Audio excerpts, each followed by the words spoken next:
اس کام کے کچھ لوازم ہیں، کچھ شرائط ہیں، اس کی کچھ تدریج ہے جو ہمیں سنت سے ملتی ہے، قرآن سے ملتی ہے، حدیث سے ملتی ہے۔ تو میں اس کام کے ضمن میں اس کی وہ تدریجی مراحل اور اس کے لوازم اور اس کی شرائط بیان کرنا چاہتا ہوں۔ سب سے پہلی شرط اول، وہ فارسی کا شعر مجھے یاد آیا کہ در رہے منزل لیلا کے خطر ہاش بسے، شرط اول قدمی نست کے مجنون باشی۔ پہلی شرط یہ کہ مجنون بنو۔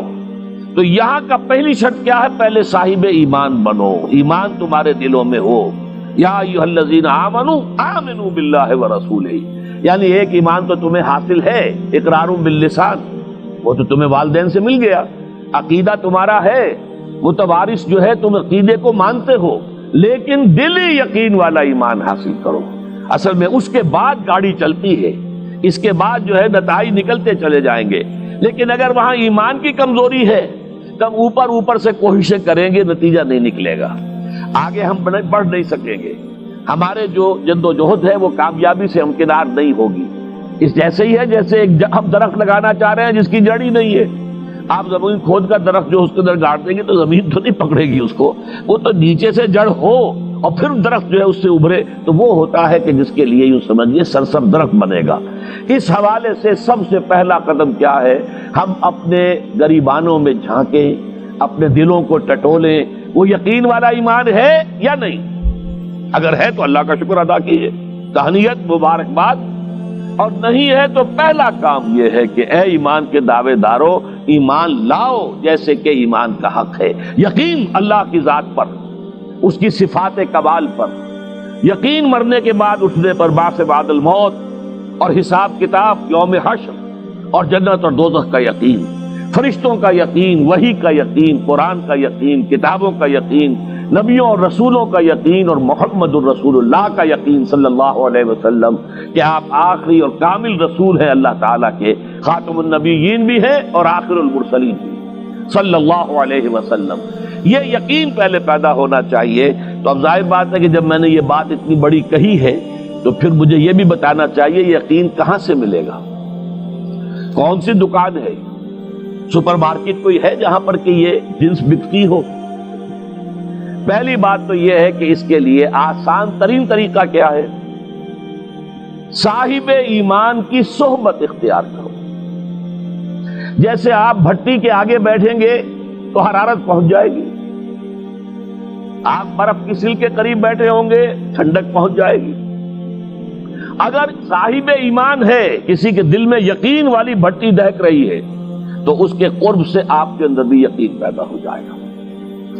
دوسرا طریقہ یہ ہے کہ شریعت کے احکام پر عمل کیے جاؤ، کیے جاؤ، کیے جاؤ، کیے جاؤ، اس عمل سے بھی یقین پیدا ہوتا ہے۔ یہ دو طرفہ معاملہ ہے، یقین سے عمل پیدا ہوتا ہے اور عمل سے یقین پیدا ہوتا ہے۔ جیسے آپ کہتے ہیں وشیس سرکل، وہ بری شے ہوتی ہے کہ ایک چیز ہے بڑھ گئی تو پھر اس کے اور خرابی بڑھ گئی، اس سے پھر وہ پہلی خرابی اور بڑھ گئی، پھر وہ اس سے اور خرابی بڑھتی چلی گئی۔ جیسے پیچ آپ کہتے ہیں ہر چکر کے ساتھ وہ پیچ آگے بڑھتا جاتا ہے، اسی طریقے سے بھلائی کا بھی ایک سرکل ہے۔ ایک نیکی آپ کریں گے آپ میں ایمان پیدا ہوگا، اب آپ زیادہ نیکی کریں گے تو اب اور زیادہ ایمان پیدا ہوگا، تو یہ دو طرفہ سرکل ہے۔ اور تیسری بات جو ہے، خاص طور پر فہیم، ذہین، انٹلیکچوئل لوگ، سمجھدار لوگ، اور آج کی دنیا آپ کو معلوم ہے کہ ہمارے نوجوان طبقے میں بہت بڑی تعداد ہے بہت سمجھدار لوگوں کی، اس لیے کہ ان کی معلومات کا دائرہ بڑا وسیع ہو گیا ہے۔ جدید دنیا میں جو علوم ہے ان کا ایکسپلوژن ہے، دھماکہ ہو گیا، اتنے علوم پھیل گئے اور اس کے اثرات ہیں۔ اخبار بین لوگ بھی جو ہیں وہ بھی ایک طرح سے ہر ایک ان میں سے فلسفی ہوتا ہے، آپ اس سے ذرا بات کر کے دیکھیے، وہ اپنے فلسفے بگاڑے گا، اپنی رائے دے گا، معلوم ہوتا ہے کہ شاید سب سے بڑا سیاسی تجزیہ نگار یہی ہے۔ لہذا وہ لوگ کہتے ہیں کہ ہمیں تو وہ بات بتاؤ جو ہماری عقل کو بھی اپیل کرے۔ یہ جو معاملہ ہے وہ ایمان جو عقل کو بھی اپیل کرے، اس کی سورس صرف ایک ہے اور وہ قرآن حکیم ہے۔ مولانا ظفر علی خان نے ایک شعر کہا تھا بہت سادہ انداز میں، وہ جنس نہیں ایمان جسے لے آئیں دکان فلسفہ سے، ڈھونڈے سے ملے گی عاقل کو یہ قرآن کے سپاروں۔ عاقل جو ہے انٹلیکچوئل، ایک ہے عام آدمی، عام آدمی جو ہے صاحب یقین کی صحبت سے بھی یقین پیدا ہو جائے گا، عام آدمی عمل کرتا رہے گا اس سے بھی یقین پیدا ہو جائے گا، لیکن عاقل، انٹلیکچوئل، وہ شخص جو کہتا ہے پہلے میری عقل کو اطمینان ہونا چاہیے پھر مانوں گا، اس کے لیے جو سورس ہے، منبع ہے، سرچشمہ ہے ایمان کا، وہ صرف اور صرف قرآن ہے۔ اس میں غور و فکر کرے، انسان اس طرح قرآن کو پڑھے کہ وہ براہ راست اس کا مفہوم اس کے دل کے اوپر اترتا چلا جائے۔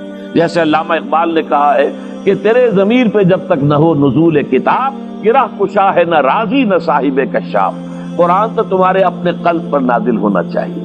اور یہ اصل میں ان کے والد نے کہا تھا ان سے، بالکل بچپن میں۔ علامہ اقبال چھوٹے سے بچے تھے، ان کے والد تھے ذرا صوفی منش آدمی تھے، وہ شیخ نور محمد۔ وہ آئے فجر کی نماز مسجد سے پڑھ کر آئے تو دیکھا کہ اقبال جو ہے بچہ وہ قرآن پڑھ رہا بیٹھا ہوا۔ اس نے کہا والد نے کہ بیٹے تم یہ قرآن کیسے پڑھتے ہو؟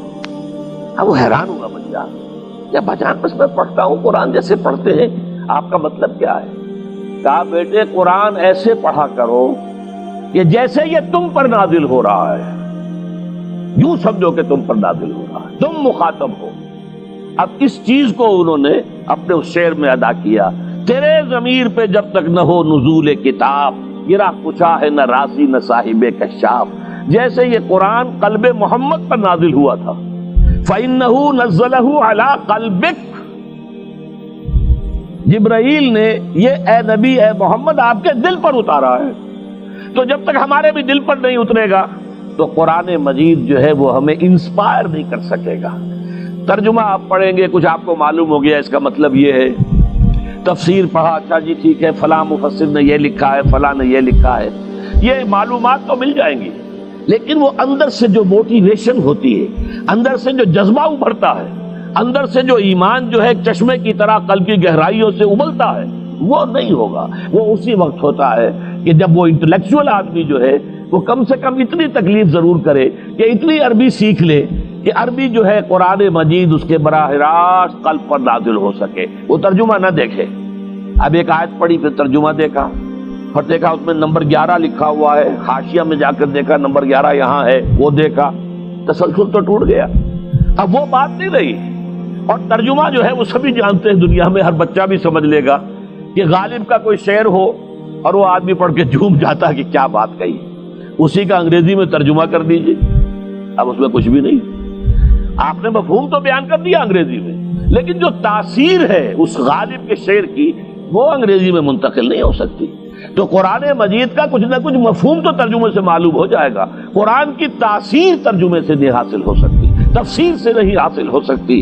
اسی لیے دو سب سے بڑی تفسیروں کا ذکر علامہ اقبال نے کیا ہے کہ گرہ کشا ہے نہ رازی، نہ امام رازی کی تفسیر کبیر سے تمہیں فائدہ ہوگا اور نہ امام زمخشری کی کشاف سے ہوگا، جب تک کہ تمہارے اپنے دل پر قرآن نہ اترے۔ اور اس کے لیے لازم ہے کم سے کم یہ کہ اتنی عربی انسان سیکھ لے کہ بیریئر نہ ہو ٹرانسلیشن کا، کوئی پردہ حائل نہ ہو درمیان میں، تسلسل نہ ٹوٹے، آپ براہ راست پڑھ رہے ہیں اور براہ راست اس کا مفہوم آپ کے قلب پر نازل ہو رہا ہے۔ تو پہلا سٹیپ جو میں نے ان 3 آیتوں پر اضافی آیت سورہ نساء کی آپ کے سامنے رکھی، ہم میں سے ہر شخص کا پہلا کام یہ ہے کہ وہ یقین والا ایمان حاصل کرے۔ عام آدمی کے لیے صاحب یقین کی صحبت بھی مفید، عام آدمی کے لیے عمل سے بھی یقین پیدا ہوتا ہے، لیکن انٹلیکچوئل کے لیے، ذہین کے لیے، فہیم انسان کے لیے، انٹیلیجنسیا جسے آپ کہتے ہیں، اس کے لیے لازم ہے کہ وہ قرآن مجید کی گہرائیوں میں غوطہ زنی کرے اور قرآن اس کے اپنے قلب کے اوپر نازل ہو تو کہیں جا کر وہ قرآن کو سمجھے گا۔ چنانچہ علامہ اقبال کا ایک اور شعر میرے ذہن میں آیا ہے، وہ میں آپ کو سنا دوں۔ ہم یہ سمجھتے ہیں کہ عرب تو ان کی اپنی زبان ہے، لہذا وہ تو قرآن مجید کو سمجھتے ہی ہوں گے، لیکن بسا اوقات ایسا بھی ہوتا ہے اگر دل پر حجاب آئے ہوئے ہوں تو قرآن مجید کے سمجھنے سے بھی کچھ حاصل نہیں ہوتا، دل پر حجاب ہے۔ یہی وجہ ہے تو عرب ہو یا عجم ہو، تیرا دل نہ دے گواہی، لغت غریب، یہ قرآن مجید جو ہے تو عجم ہو یا عرب ہو، یہ قرآن مجید تیرے لیے لغت غریب رہے گا جب تک کہ تیرا دل گواہی نہیں دیتا۔ تو ایک تو طلب ہدایت ہو انسان کے اندر، اور دوسرے یہ کہ قرآن مجید کو براہ راست نازل ہونے کا موقع ملے قلب کے اوپر، تو ایمان یقین والا حاصل ہوگا۔